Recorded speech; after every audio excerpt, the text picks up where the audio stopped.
Hello everyone, कैसे हो सारे के सारे। तो देखो भैया, नीट के सीरीज को आगे बढ़ाते हैं और नीट के लिए बहुत इंपॉर्टेंट चैप्टर है भैया केमिकल बॉन्डिंग। तो आज मैं आपको केमिकल बॉन्डिंग के टॉप 15 कंसेप्ट करवाने वाला हूं भैया। एक एक कंसेप्ट बहुत इंपॉर्टेंट है, क्लियर है। तो आओ भैया कंसेप्ट करते हैं क्वेश्चन के साथ। तो पहला क्वेश्चन आपके स्क्रीन पे आ चुका है, क्या बोला है देखो। तो बोला है भैया कि which of the following species contain 3 bond pair. भैया 3 तो बॉन्ड पेयर होगा और उसके पास 1 लोन पेयर होगा। तो हमें क्वेश्चन नहीं करना है, चारों ऑप्शन को चेक करना है और उससे क्या क्या सीखते हैं वो भी देखना है, ठीक है। तो देखो भैया, अगर मैं बात करता हूँ वाटर का, तो वाटर का स्ट्रक्चर अपने मुंह पे होता है, दैट्स कॉल्ड H2O, होता है ना।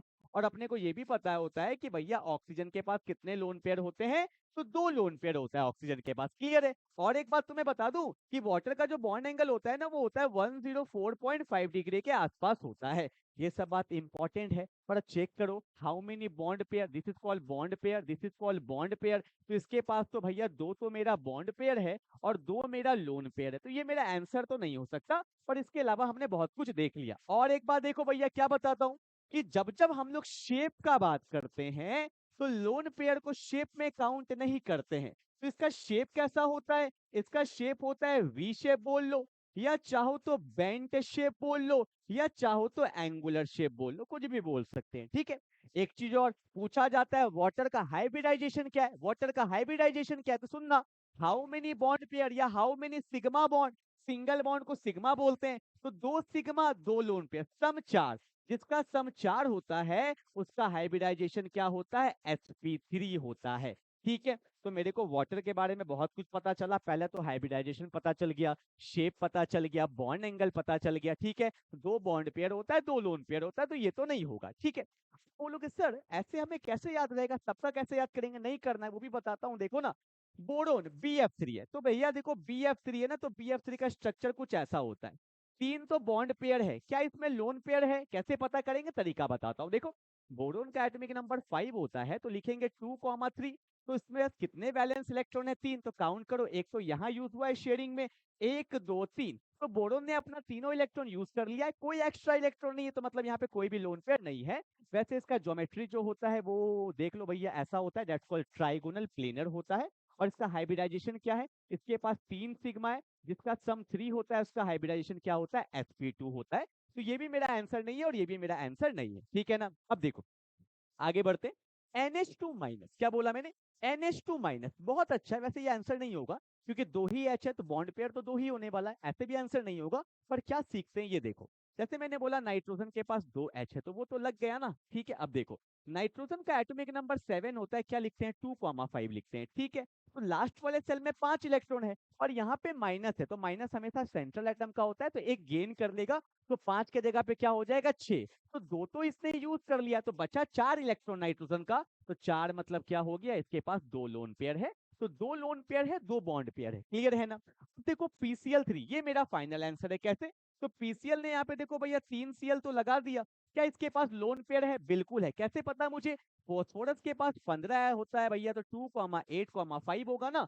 तो एक यहाँ यूज किया, एक यहाँ यूज किया, एक यहाँ यूज किया, तो 3 तो यूज हो गया। बचा 2, 2 मतलब क्या, एक लोन पेयर। तो 3 तो बॉन्ड पेयर है, एक लोन पेयर है, दैट्स माय फाइनल आंसर। तो हर क्वेश्चन से कुछ ना कुछ सीखना है, जल्दी उतारेंगे फटाफट से।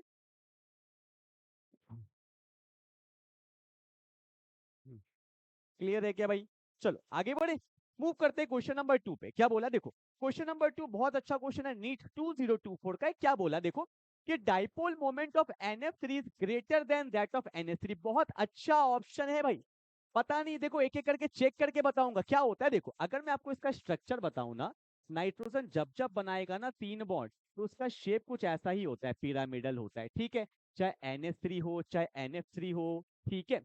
तो ये मेरा हो गया भैया दोनों का शेप। शेप तो भैया पिरामिडल होता है, लोन पेयर को काउंट नहीं करते हैं। डाइपोल के बारे में बात किया, ध्यान देना। नाइट्रोजन फ्लोरीन में ज्यादा पावरफुल फ्लोरीन होगा, यहाँ भी फ्लोरीन होगा, यहाँ भी फ्लोरीन होगा। तो इस तीनों का नेट डाइपोल नीचे होता है, लोन पेयर का डाइपोल ऊपर होता है। तो दोनों एक दूसरे को कट आउट करेगा, पर पूरा जीरो नहीं होगा, क्यों, क्योंकि ऊपर लोन पेयर का डाइपोल है, नीचे बॉन्ड पेयर का डाइपोल है। तो वैल्यू तो कटेगा पर पूरा जीरो नहीं होगा। This is not equal to zero, not equal to zero तो है, ठीक है भैया।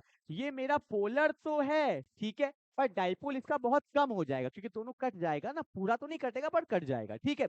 अब देखो यहाँ पे अगर मैं बात करता हूँ, तो इसका भैया लोन पेयर ऊपर है, नाइट्रोजन ज्यादा पावरफुल, नाइट्रोजन ज्यादा पावरफुल, नाइट्रोजन ज्यादा पावरफुल। तो नीले का डाइपोल ऊपर, तीनों का डाइपोल ऊपर, ऊपर ऊपर पूरा ऊपर, मतलब दोनों डाइपोल एक साइड है, तो ये भी नॉट इक्वल टू 0 है, पर ये बहुत ज्यादा मैक्सिमम होगा, यहाँ तो कट जाता है ना, तो इसका डाइपोल बहुत ज्यादा होगा। तो dipole moment of NF3 is greater than, बिल्कुल गलत बात है, NH3 का ज्यादा होता है, किससे?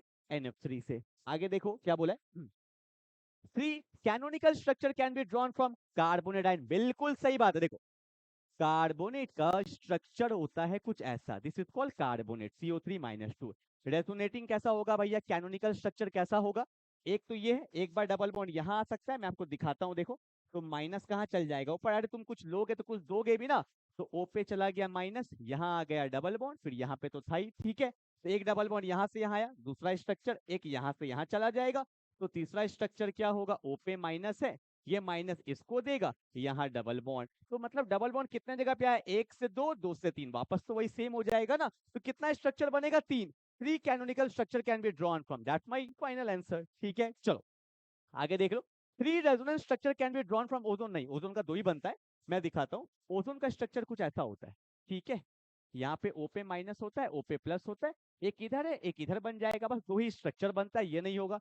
BF3 S non zero dipole moment नहीं, BF3 का 0 होता है, मैं स्ट्रक्चर दिखाता हूँ, ऐसा होता है, अभी दिखाया था ना, हर एक क्वेश्चन इंपॉर्टेंट है, देखो तो फ्लोरीन ज्यादा पावरफुल इधर खींचेगा, ये फ्लोरीन इधर, ये फ्लोरीन इधर, इस दोनों का नेट डाइपोल बिल्कुल बीच में आएगा, तो ये और ये एक दूसरे को कट कर देता है, तो BF3 जो होता है वो कैसा होता है, नॉन पोलर होता है, नॉन पोलर, ठीक है, इसका डाइपोल किसके बराबर होगा, 0 के बराबर होता है। तो ये भी मेरा क्या है भैया, यहाँ लिखा हुआ है नॉन जीरो, होता 0 है, तो ये भी गलत है, तो ऑप्शन नंबर बी हो जाएगा, क्लियर है ना। एक एक ऑप्शन को हमें सीखते हुए जाना है, आगे बढ़ते हैं। क्या बोला है, क्वेश्चन नंबर 3 क्या बोला है कि intramolecular hydrogen bonding, intra, intra मतलब खुद के अंदर, ठीक है, देखो एक होता है इंटर, इंटर मतलब दो, बोलते हैं ना इंटर कॉलेज इवेंट या इंटर स्कूल इवेंट, तो दो स्कूल के बीच में जो होता है भैया बोलते हैं इंटर स्कूल, पर खुद के स्कूल के अंदर या खुद के कॉलेज के अंदर तो बोलते हैं इंट्रा, ठीक है। तो बोला है इंट्रा मॉलिक्यूलर हाइड्रोजन बॉन्डिंग, मैं आपको पहले दिखा देता हूँ हाइड्रोजन बॉन्डिंग क्या होता है, देखो जैसे कि एक स्ट्रक्चर दिखाता हूँ, ये है बहुत फेमस है, इसको फिनॉल बोलते हैं, और फिनॉल के सामने अगर नाइट्रो ग्रुप है दैट्स कॉल्ड NO2 ना, O के सामने जब H आ जाता है तो इसी को बोलते हैं H बॉन्डिंग, तो H बॉन्डिंग के लिए सामने होना चाहिए ना, आमने सामने होना चाहिए, ठीक है। इस बहुत फेमस कंपाउंड, इसका नाम पता है क्या होता है, जैसे बेंजीन पे जब OH होता है उसको फिनॉल बोलते हैं, इसके बगल वाले पोजीशन को बोलते हैं ऑर्थो पोजीशन, ऑर्थो ये होता है मेटा, ये होता है पैरा, इसको बोलते हैं ऑर्थो नाइट्रोफिनॉल बोला जाता है, क्या बोला जाता है, ऑर्थो नाइट्रोफिनॉल, ठीक है। तो कहाँ पे है ऑर्थो नाइट्रोफिनॉल, आप देख सकते हो, ये रहा H, इसका O लेंगे, यहाँ पे H बॉन्डिंग होता है, दैट्स माय फाइनल आंसर, ठीक है। बहुत अच्छा कंपाउंड है, इसी में आप देख सकते हो, इसमें होता है इंट्रामोलिकुलर H बॉन्डिंग, क्लियर है ना। चलो भाई आगे बढ़े। Okay question number 4, O2 molecules, that's very very famous chemical bonding का भैया सबसे इंपॉर्टेंट टॉपिक है MOT, और भी क्वेश्चन लिए, वहीं पे आपको पता चलता है कि भाई O2 जो होता है इसके अंदर 2 अनपेयर्ड इलेक्ट्रॉन्स होते हैं, और जिसमें अनपेयर्ड इलेक्ट्रॉन होते हैं उसको अपन लोग क्या बोलते हैं, पैरामैग्नेटिक स्पीसी। तो O2 देखने में लगता है diamagnetic, but it is a paramagnetic, so O2 molecules is a paramagnetic species, is it clear? चलो भैया आगे बढ़ते हैं, अगला क्वेश्चन क्या बोला है, the correct bond angle of the following, देखो अब आया ना, देखो कुछ कुछ बताता हूँ, जैसे अगर मैं बात करता हूँ NH3 का, इसका शेप तो पिरामिडल होता है, ठीक है, पर कुछ कुछ कंपाउंड का बॉन्ड एंगल पता होना चाहिए, इसका बॉन्ड एंगल होता है 107 डिग्री, अमाइन का, अमोनिया का पता होना चाहिए। उसके बाद अगर मैं बात करता हूँ वाटर का, तो वाटर का मैंने आपको जस्ट अभी दिखाया था, इसका भैया कितना होता है, 104.5 डिग्री के बराबर होता है, ठीक है। कहीं हेल्प मिल रहा है क्या, देखो NH3 ज्यादा है H2 कम, NH3 ज्यादा है H2 कम, NH3 ज्यादा है H2 कम, यहाँ पे भैया NH3 ज्यादा है H2 कम, मुझे पूरा कंसेप्ट बताना पड़ेगा, सुनेंगे ध्यान से क्या बोलने जा रहा हूँ। नो के नीचे नो हाइब्रिडाइजेशन, हाँ देखो ना, जैसे मैंने यहाँ पे लिखा N है, नाइट्रोजन का हाइड्रेट NH3 और वो O का होगा H2O, ठीक है। नकुल पास और सब बिंदास, तो नीचे क्या आएगा PS3, फिर आएगा ASH3, नकुल पास और सब बिंदास BIS3, ठीक है। यहाँ पे जैसे H2O था तो H2S होगा, H2SE होगा, H2TE होगा, है ना, सबका हाइड्रेट मैंने बना दिया, सुनेंगे ध्यान से। जैसे इसका हाइब्रिडाइजेशन तो sp3 होता है, काउंट करो 3 और 1 4 मतलब sp3। इसका भी क्या होता है H2O का sp3। सुनेंगे, नो के नीचे मतलब नाइट्रोजन और ऑक्सीजन के नीचे जो भी हाइड्राइड्स आता है ये सब का हाइब्रिडाइजेशन नहीं होता है अकॉर्डिंग टू ड्रैगोस रूल। और ये सब का बॉन्ड एंगल अप्रोक्सीमेटली कितना डिग्री होता है 90 डिग्री। किसी का 91 है, किसी का 89 है, मतलब सबका अप्रोक्सीमेटली कितना होता है 90 डिग्री। ठीक है, तो मेरे को इतना बात तो पता चल गया कि NH3 सबसे आगे होगा और NH3 के बाद तो H2O ही होगा, क्योंकि यहाँ पे S और PS3 का अप्रोक्सीमेटली 90 डिग्री है। ठीक है ना, तो ये तो मेरे को 107 और 104 तो मिल गया है। तो यहाँ पे देखो NH3 के बाद H2 होना ही था, ये गलत हो गया, ये भी गलत हो गया, तो हमारा आंसर डायरेक्टली ये हो जाता है। ठीक है, तो ऑर्डर क्या आएगा, NH3 फिर H2O फिर PS3 होता है फिर H2S होता है। ठीक है, तो ये बात अपने को पता होना चाहिए कि इन सब का बॉन्ड एंगल अप्रोक्सीमेटली कितना होगा 90 डिग्री। ठीक है, चलो PS3 का अराउंड 91 के आसपास होता है। ठीक है, और H2S का अराउंड 89 के आसपास होता है। ठीक है, चलो आगे बढ़ते हैं। ओके, क्या बोला बीच में, following is a polar molecule. Polar मतलब भैया देखो पहले स्ट्रक्चर पता होगा तभी तो काम करेंगे। सिलिकॉन कार्बन फैमिली का है, काशी गए सुंदर प्रभु, तो कार्बन ने बनाया 4 बॉन्ड तो सिलिकॉन भी 4 बॉन्ड बनाएगा। और जब जब कार्बन बनाता है 4 बॉन्ड या सिलिकॉन बनाएगा 4 बॉन्ड, तो उसका ज्योमेट्री कैसा होता है, टेट्राहेड्रल। 4 सिग्मा मतलब sp3 और sp3 मतलब टेट्राहेड्रल। ठीक है, और जिसमें लोन पेयर होता है फिर तो शेप चेंज हो जाता है, यहाँ लोन पेयर नहीं है तो जो ज्योमेट्री वही शेप। ठीक है, अब देखो भैया ये क्या है, दिस इज नॉन पोलर। क्यों, फ्लोरीन ज्यादा पावरफुल, फ्लोरीन ज्यादा पावरफुल, फ्लोरीन ज्यादा पावरफुल। इस तीनों का नेट डाइपोल नीचे और ऊपर फ्लोरीन है तो ऊपर भी फ्लोरीन नीचे भी फ्लोरीन, तो दोनों एक दूसरे को कट कर देगा। तो ये मेरा क्या हो जाएगा भैया, नॉन पोलर। अगला एक्सियोफोर, इसका स्ट्रक्चर देख लो भैया, यहाँ पे फ्लोरीन होता है, यहाँ फ्लोरीन होता है, यहाँ फ्लोरीन होता है, यहाँ फ्लोरीन होता है, ऊपर लोन पेयर होता है, नीचे लोन पेयर होता है। ठीक है, ये स्क्वायर प्लेनर होता है। तो भैया फ्लोरीन ज्यादा पावरफुल, फ्लोरीन ज्यादा पावरफुल कट कर देगा, फ्लोरीन ज्यादा पावरफुल, फ्लोरीन ज्यादा पावरफुल कट कर देगा। तो ये भी मेरा क्या है, नॉन पोलर है। ठीक है, चलो भैया BF3 तो मैंने आपको दिखाई दिया था भैया, BF3 तो अभी आपने देखा ही था, ये हमने देखा था, ये इधर है, ये इधर है, ये इधर है, इस दोनों का नेट तो इधर आएगा, तो ये दोनों एक दूसरे को कट कर देता है। ठीक है, SF4 ये मेरा क्या होगा, नॉन पोलर। क्यों, पहले मैं इसका दिखाता हूँ। सल्फर के पास होता है 4 फ्लोरीन 1 लोन पेयर। तो पहले मैं रैंडमली बना दूं, देखो रैंडमली कैसे बनाया, तो 4 तो फ्लोरीन है, तो इसने कितना इलेक्ट्रॉन यूज किया, 1 2 3 4। ठीक है, होता कितना है, 6 होता है ना, सल्फर का एटॉमिक नंबर 16 होता है, 2,8,6। तो 4 तो यूज कर लिया, तो एक लोन पेयर है। सम काउंट करो तो 1 2 3 4 5, जिसका सम 5 होता है ना उसका हाइब्रिडाइजेशन होता है sp3d। ठीक है, और इसका ज्योमेट्री कैसा होता है, दैट्स कॉल्ड ट्राइगोनल बाइपिरामिडल। तो यहाँ पे लोन पेयर आता है क्योंकि एक्सियल पोजीशन बोलते हैं इसको, इसमें कभी लोन पेयर नहीं लगता है। तो फ्लोरीन फ्लोरीन फ्लोरीन फ्लोरीन, देखो ये फ्लोरीन ऊपर ये नीचे एक दूसरे को कट कर दिया, ये फ्लोरीन इधर ये फ्लोरीन इधर, इस दोनों का नेट डाइपोल इधर और सल्फर का नेट डाइपोल इधर। पर ये बॉन्ड पेयर है, ये लोन पेयर है, तो दोनों कभी सेम नहीं होगा। वैल्यू कटेगा पर फिर भी कुछ ना कुछ वैल्यू होगा, तो ये नॉन पोलर नहीं हो सकता, ये क्या होगा, पोलर होगा। क्लियर है ना। तो भाई जब तक आपका स्ट्रक्चर वाला पार्ट या मैं बोलूं हाइब्रिडाइजेशन अच्छे से नहीं होगा तो फिर दिक्कत आएगा, शेप पता होना चाहिए अच्छे से। ठीक है, अगला क्या बोला है, the correct bond order of the following species. Shortcut बताता हूँ, बहुत जगह पे यूज आएगा। क्या देखो, आपको पता होना चाहिए O2 ऑक्सीजन का बॉन्ड ऑर्डर तो भैया 2 होता है, ये हमें पता होता है। ठीक है, अब देखो मैं तरीका बताता हूँ। यहाँ लिखना O2 माइनस, यहाँ लिखना O2 माइनस 2, यहाँ लिखना O2 प्लस और यहाँ लिखना O2 प्लस 2। ठीक है, अब काउंट करो तो जैसे O2 में 16 इलेक्ट्रॉन होता है ना, एक गेन किया तो 17 इलेक्ट्रॉन, एक गेन किया तो 18 इलेक्ट्रॉन। ठीक है, एक लॉस किया तो 15 इलेक्ट्रॉन, एक लॉस किया तो 14 इलेक्ट्रॉन। कंसेप्ट को सुनिएगा, जैसे जैसे इलेक्ट्रॉन गेन करेगा बॉन्ड ऑर्डर 0.5 से घटेगा, लिख लेना।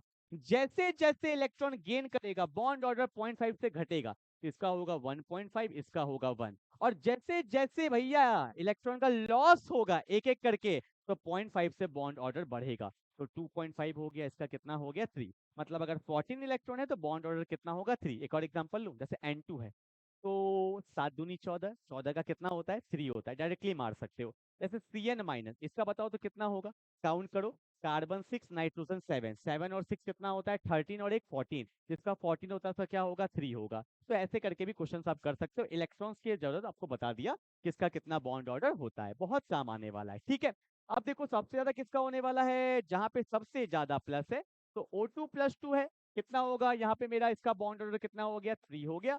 फिर O2 माइनस 1.5 हो गया। O2 प्लस 2.5 हो गया। तो ये तो ऑर्डर हो ही नहीं सकता। आई थिंक आप सीख चुके होगे। तो आंसर मेरा क्या आएगा बी, पहले O2 प्लस 2 फिर O2 प्लस फिर लास्ट में आएगा O2 माइनस। क्लियर है ना? तो इस तरह से भैया कुछ कुछ शॉर्टकट जो बताता हूँ एकदम दिमाग में रखना। आगे बढ़ते हैं।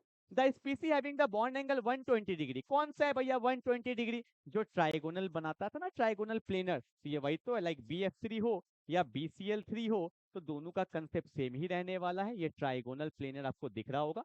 तो तीनों 360 होता है, तो एक कितना हो जाएगा 120 हो जाएगा। तो सिंपली मेरा आंसर है BCl3। ठीक है, चलो आगे बढ़े। क्या बोला है?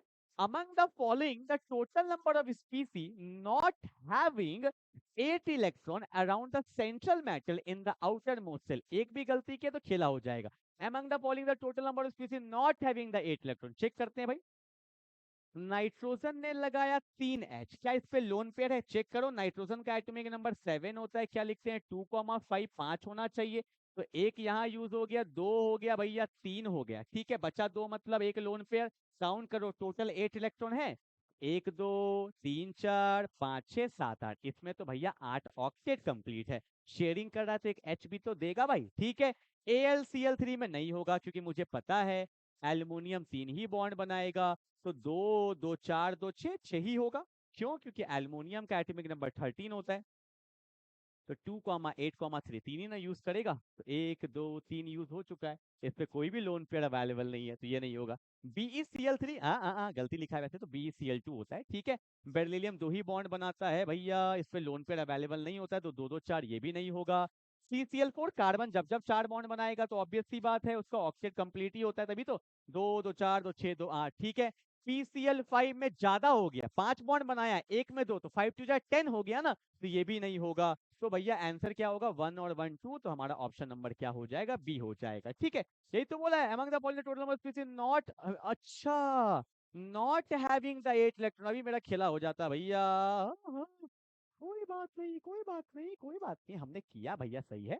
इसमें 8 इलेक्ट्रॉन है, इसमें नहीं है, इसमें भी नहीं है, BCl2 होगा। इसमें है और इसमें नहीं है, तो आंसर क्या हो जाएगा 1 2 3 3 हो जाएगा। ठीक है, चलो भैया बोला है ना कि among the following the total number of species not having the 8 electron, इसमें भैया 8 इलेक्ट्रॉन है, इसमें ज्यादा है, इसमें कम है। ठीक है, चलो यही होता है एग्जाम में भी। How many sp2 hybridise, sp2 होने के लिए उसके पास 3 सिग्मा होना चाहिए, 3 sigma bond. And how many pi bond, okay पहले मैं पाई बॉन्ड कैलकुलेट कर लेता हूँ, इसको ओपन करें। ये भाई सब अपना बेंजीन है, और ये क्या है सी ट्रिपल बॉन्ड सी, यहाँ पे है C double bond OH। How many pi bond भी है, जो डबल बॉन्ड होता है पाई बोलते हैं, 1 2 3 पाई बॉन्ड, ये 4 पाई बॉन्ड, ये 5 पाई बॉन्ड, और ये मेरा एक सिंगल होता है सिग्मा, दूसरा क्या होता है पाई बॉन्ड। तो 1 2 3 4 5 6, 6 पाई किसमें है? ये तो गया, ये तो गया। ओ मतलब मुझे चेक करना पड़ेगा। ठीक है, आओ चेक करते हैं। आपको पता होगा बेंजीन के हर कार्बन पे H होता है, यहाँ पे ना हर कार्बन पे H होता है, और यहाँ नहीं होगा, यहाँ 4 बॉन्ड पूरा हो चुका है। तो जहाँ पे 3 सिग्मा, चेक करो, ये 1 है, ये 2 है, 3 है, तो ये sp2 होता है। 3 सिग्मा मतलब sp2, तो ये 1 है मेरा, ये भी मेरा 2 है, ये मेरा 3 है, ये मेरा 4 है, ये मेरा 5 है, यहाँ पे भी तो 1 2 3, ये मेरा 6 है, यहाँ पे 2 सिग्मा नहीं हो सकता, यहाँ पे 2 सिग्मा नहीं हो सकता, यहाँ देखो 1 2 3, 3 सिग्मा है, तो 6 और 1 7 है। तो आंसर कितना हो जाएगा 7 एंड 6 हो जाएगा। ठीक है, जहाँ पे 3 सिग्मा होता है वो sp2 होता है, 4 सिग्मा होता है तो sp3 होता है, 2 सिग्मा होता है तो sp होता है। तो ये देखो, ये 1 और 1 2 सिग्मा, तो ये sp है, यहाँ पे 1 और 1 2 सिग्मा, तो ये sp है। ठीक है ना, चलो 11 क्वेश्चन हो गया, क्या बात है भाई। How many sigma and pi bond in P4 rotten, very very important question, बहुत बार पूछा गया है। मैं इसका स्ट्रक्चर बनाता हूँ, देखो पी पी पी पी, यहाँ पे होता है पीओपी। ठीक है भैया, पीओपी, यहाँ भी होता है पीओपी, यहाँ होता है POP, that's called POP, that's called POP. ठीक है, ये कटा नहीं है, एक्चुअल में ऐसा दिखता है पीओपी पीओपी पीओपी पीओपी, एक ऊपर से पीओपी है और एक नीचे से पीओपी। तो हम ऊपर से देखेंगे ना तो लग रहा है कटा हुआ, एक्चुअल में कटा हुआ है नहीं, एक ऊपर से और एक नीचे से। ठीक है, फिर यहाँ डबल बॉन्ड होता है, यहाँ भी डबल बॉन्ड होता है, यहाँ भी डबल बॉन्ड होता है, यहाँ भी double bond, that is called the structure of P4 rotten. ठीक है, ये भी पूछा गया है कि P4 रोटेन में कितने पीओपी बॉन्ड होते हैं, तो 1 2 3 4 5 और 6, इसके अंदर 6 पीओपी बॉन्ड होते हैं। तो सिग्मा बॉन्ड बोला है ना, तो देखो पहले कितना काउंट करो, 1 2 3 4 5 6 7 8 9 10 11 12, एक sigma 13 14 15 16 sigma, that's my final answer. ठीक है, तो ये सब कुछ इंपॉर्टेंट स्ट्रक्चर है जो हमें पता होना चाहिए। मूव करते क्वेश्चन नंबर 13 में। In the structure of ClF3 the numbers of lone pairs of electrons on central atom. तो देखो, मेरे को पता है क्लोरीन का एटॉमिक नंबर 17 होता है, तो क्या लिखेंगे 2,8,7 लिखेंगे ना। तो क्लोरीन पे भैया 3 फ्लोरीन है, बोलो हाँ या ना। तो 1 2 3 4 5 6, ठीक है 6 हो गया। मतलब अपना क्लोरीन का कितना है मुझे ये बताओ, बाकी से मुझे क्या मतलब। क्लोरीन का अपना कितना है, 7 होना चाहिए ना। तो 1 2 3 क्लोरीन का अपना 3 है, तो बचा कितना क्लोरीन का 4। तो 4 मतलब कितना हो गया भैया, 2 लोन पेयर। तो यहाँ पे बोला है कि in the structure of ClF3 the number of lone pair of electron chlorine. तो क्लोरीन के पास कितना लोन पेयर है, 2। ठीक है, मैं आपको एक होमवर्क दूं, आप मेरे को बताओगे पक्का। XCF2 में, XCF2 में प्लीज आपसे रिक्वेस्ट है, ये बताइएगा XCF2 में कितने लोन पेयर हैं, XCF2 में कितने लोन पेयर हैं। ठीक है, ये मुझे आप बताना। एक और बताना, XCO3 में कितने लोन पेयर हैं। ठीक है, तो ये 2 क्वेश्चन आप मेरे को बताना, पहले इसका बताना फिर इसका बताना, कमेंट में लिख देना, सिर्फ नंबर लिख देना, मैं समझ जाऊंगा। ठीक है ना, चलो भैया क्लियर है, आगे बढ़े। अगला देखो क्या बोला है, which of the following molecular स्पीसी have unpaired electron. किसमें भैया अनपेयर्ड इलेक्ट्रॉन है, देखो N2 तो पूरा फुलफिल्ड होता है, F2 भी पूरा फुलफिल्ड होता है, O2 माइनस, देखो मैं आपको बताता हूँ क्या होता है। आपको पता है O2 जो होता है ना वो पैरामैग्नेटिक होता है, ठीक है। उसमें ना 2 अनपेयर्ड इलेक्ट्रॉन्स होते हैं, ठीक है, ऐसा होता है, MOT में दिखाया गया होगा आपको। अब देखो O2 माइनस, तो एक गेन हुआ, एक गेन हुआ, अभी भी तो एक अनपेयर्ड है, बोलो हाँ या ना। ये पता होना चाहिए कि O2 में 2 अनपेयर्ड होता है, O2 माइनस एक गेन, अभी भी तो एक अनपेयर्ड है, तो किस में अनपेयर्ड है, तो ये हो जाएगा। और O2 माइनस 2 मतलब एक और गेन हो गया, तब तो वो भी पेयर्ड हो गया। ठीक है, तो O2 माइनस में क्या होता है, अनपेयर्ड इलेक्ट्रॉन होता है। तो O2 minus also paramagnetic species. ठीक है, चलो भैया आज का लास्ट क्वेश्चन अपन लोग करने जा रहे हैं। क्या बोला है देखो, कि which of the following diatomic molecule स्पीसी has only 5 bond. Very important, MOT में बताया गया है C2 होगा। C2 में यहाँ पे दोनों कैसे बॉन्ड होते हैं, पाई बॉन्ड होते हैं। वेरी वेरी, यहाँ पे एक सिग्मा एक पाई नहीं, यहाँ पे दोनों ही कैसा बॉन्ड है, पाई बॉन्ड है। क्लियर है ना। तो मैंने 15 क्वेश्चन आपको करा दिया, फटाफट से रिवाइज कर लिए, जो मैंने बोला है भैया उसको ऑप्शन में मुझे कमेंट कर देना। ठीक है, मिलते हैं अगले क्लास में, तब तक के लिए बाय बाय।